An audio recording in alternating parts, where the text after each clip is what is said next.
Hi, welcome to Listen2Riches. Today, I'll be discussing the book titled Secrets of the Millionaire Mind.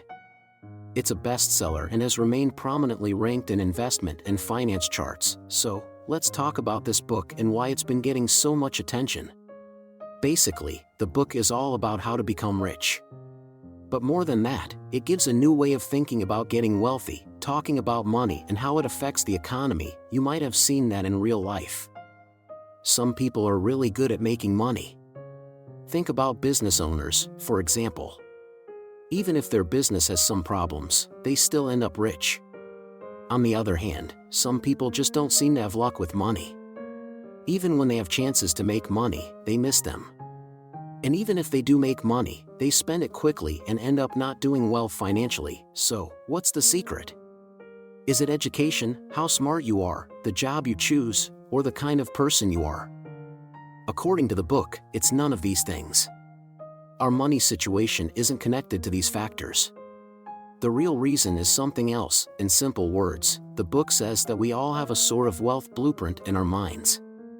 It's like a thermostat that decides how good we are at making money and how well off we are. If your wealth blueprint is set for success, you can become rich even if you start with nothing. But if it's set for not doing well financially, you can lose money even if you have a lot to begin with. To have a good wealth blueprint, you need to change your old ideas about money and how you think and act.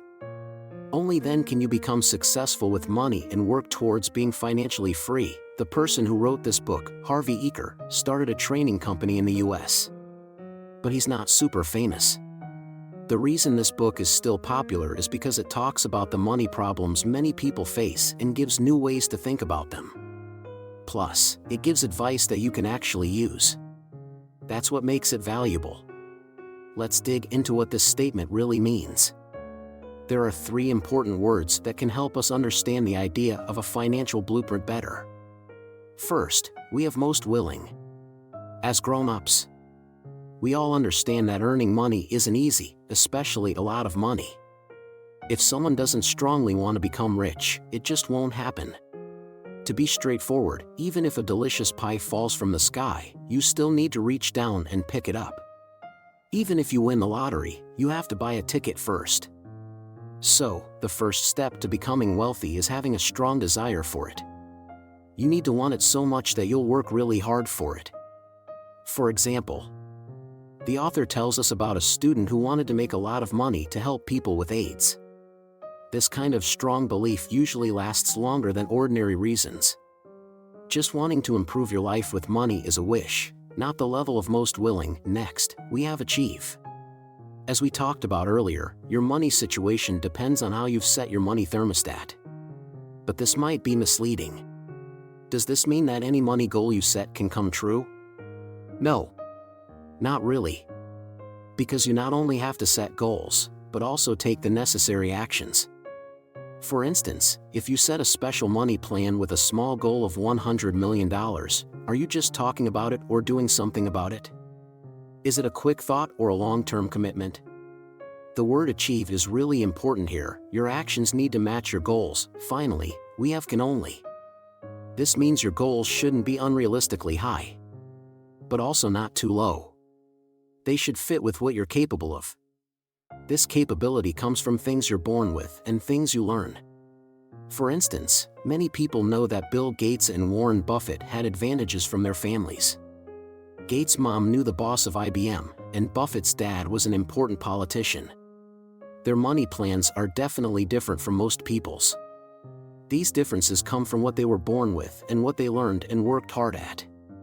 Even so, their abilities aren't too different from their circumstances. So, to sum it up, remember this: you'll only make as much as you're most willing to achieve. This means your money situation will match how much you really want it and how much effort you're ready to put in. The financial blueprint isn't just a simple numerical target, it's a system that includes beliefs, thoughts, and actions. The difference between the rich and the average person is systematic. It involves attitudes towards getting rich, actions towards making money, and the desire for money, whether instinctual or based on beliefs. These aren't just summarized by a simple number or changed in the short term. Thus, the financial blueprint fundamentally influences one's financial status, functioning as a thermostat. Of course, we all know that simply having a goal is not enough. One also needs the right approach and methods. So, what kind of mindset should one have to realize their wealth blueprint? In this book, the author identifies 17 different mindsets and behavioral habits between the rich and the poor. However, due to space constraints, we can't delve into all of them here, but we'll focus on the most crucial ones. For the sake of avoiding negativity, we will use the term average people instead of poor people as used in the original book. First, let's chat about how people think about making money. The writer has an idea about how rich and regular folks see earning money differently. Rich people are always thinking about winning and getting ahead. But folks who aren't rich usually worry about losing or not having enough. This leads to them thinking about problems more than possibilities. And this leads to different actions and results. We've all heard the question, is the glass half empty or half full? From this, we can understand how rich and regular folks see things in a different way. When rich people see a glass that's only half full, they think about how to get more liquid to fill it up. But when regular folks see the same glass, they worry about the liquid disappearing. The same situation is seen differently. Rich people see chances to grow, while regular folks see things that might go away. Rich people care about what they can gain, while regular folks worry more about what they could lose. In short, rich people focus on opportunities, while regular folks think a lot about obstacles. To become rich, you need to change this way of thinking. Why is it so important to change this? The writer says that what you pay attention to gets bigger. If you look for chances, you'll find them all over. But if you're only looking at problems, you'll find problems everywhere. So, rich people are always trying new things, while regular folks hold back and wait. What's the result? Rich people are always doing something, while regular folks are always just watching. Doing something is important because everything valuable, even luck, shows up after you start doing things. Nothing is super simple. Life is like a twisting river, and often, you can only see the next bend. To see more, you have to keep moving forward. The writer talks about stepping into the corridor. This means that if you're interested in something, you should jump in and figure out the rest later. If you don't take that first step, you'll never find the doors that might open for you. The book shares a story about the writer wanting to start a cake cafe years ago. Since he didn't know much, he got a job at a bakery. By working closely with the manager and helping the baker early in the morning, he learned a lot. His own cake shop idea didn't work out, but he became friends with the bakery chef. This connection later introduced him to a cool new fitness equipment and asked if he wanted to sell it. Seeing the chance, he went for it, and this opportunity eventually made him the owner of a bunch of fitness equipment stores, and he made his first $1 million. So, the writer believes that doing something is always better than not doing anything. Only when you act, you learn more, meet more people, and maybe find unexpected chances. The difference in how rich and regular folks see risks and chances is why rich people, who focus on opportunities, usually end up succeeding. Meanwhile, regular folks, who are super cautious and always watching, often miss their chance at getting rich. Now, let's go into the idea of how people make money. Specifically, different ways of earning. The book talks about how rich people and regular people earn money in different ways. Rich folks often get paid based on what they achieve, while regular folks usually get paid for the time they spend working. These two ways of earning money create big differences in how much money they have. In real life, most people get a fixed amount of money as a salary, and many like this way of earning. Why?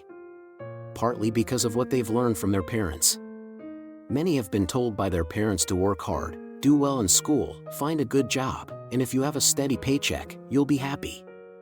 For lots of people, having a reliable paycheck every month to support themselves and their family feels safe, but the writer argues that when you're paid based on time, there's a limit to how much you can earn because there's only so much time you can work.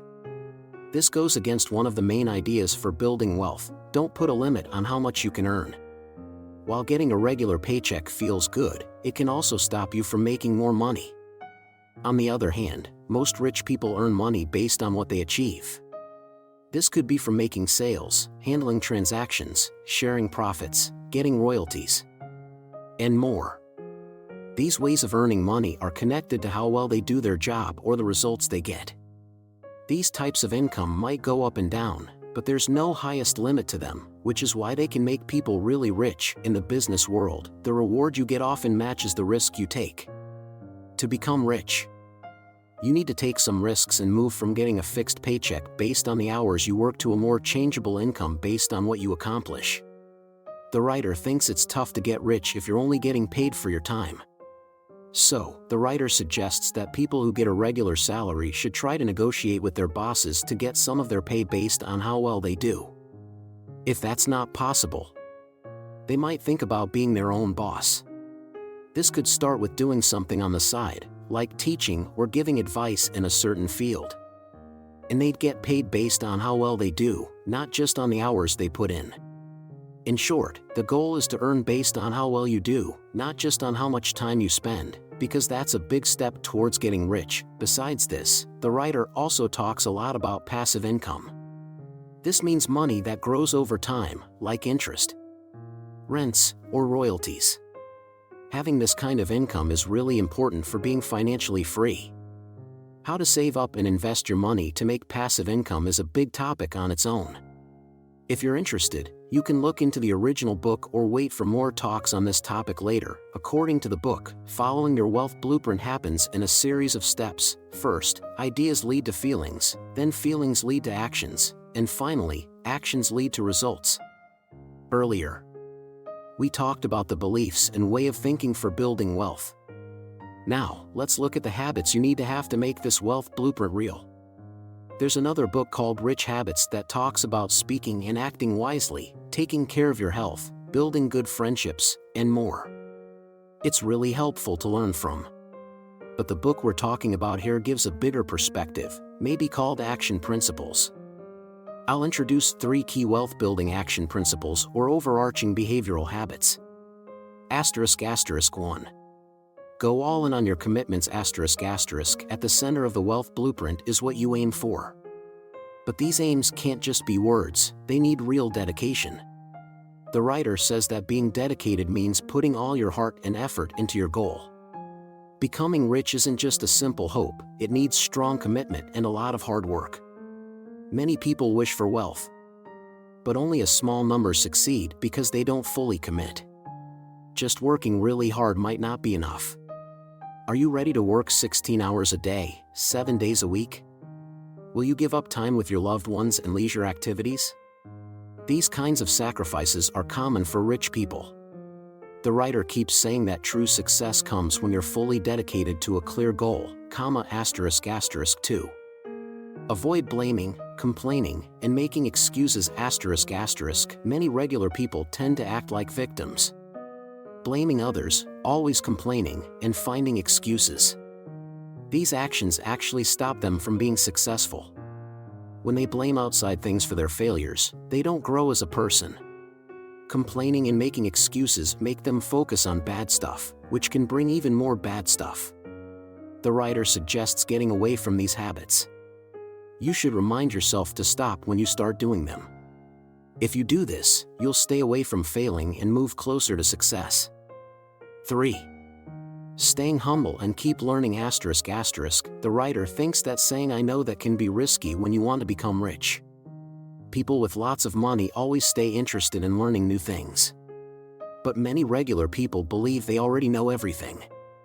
If you're having money troubles, there's still a lot you can learn. The writer had a mentor who was rich, and that changed how the writer thought. Instead of feeling like they knew everything, they started wanting to learn more. Always learning and getting better at things can make you really good at them and help you earn more.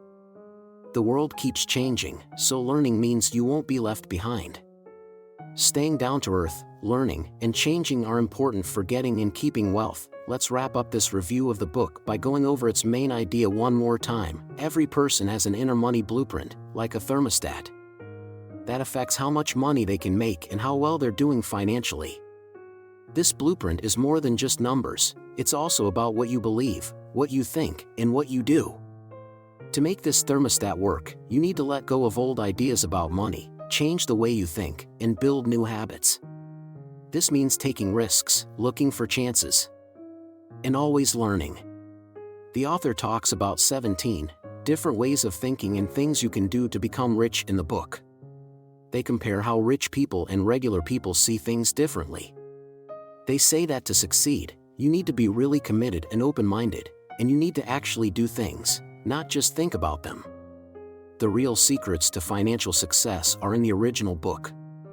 They encourage you to try out these ideas in real life and see what happens. Just remember, becoming rich takes a lot of commitment, understanding yourself, and being ready to change. If you're interested in these ideas, I really suggest reading the original book to learn more. While you get inspired and take advice, always remember that how you act will show if these things really work for you. Being open to new ideas and actually doing things are the true paths to making money. Thank you for joining me for this review of the book. If you want to listen to more audiobooks, please subscribe to my channel. And if you have other books you'd like to talk about, feel free to tell me in the comments below. See you in my next audiobook.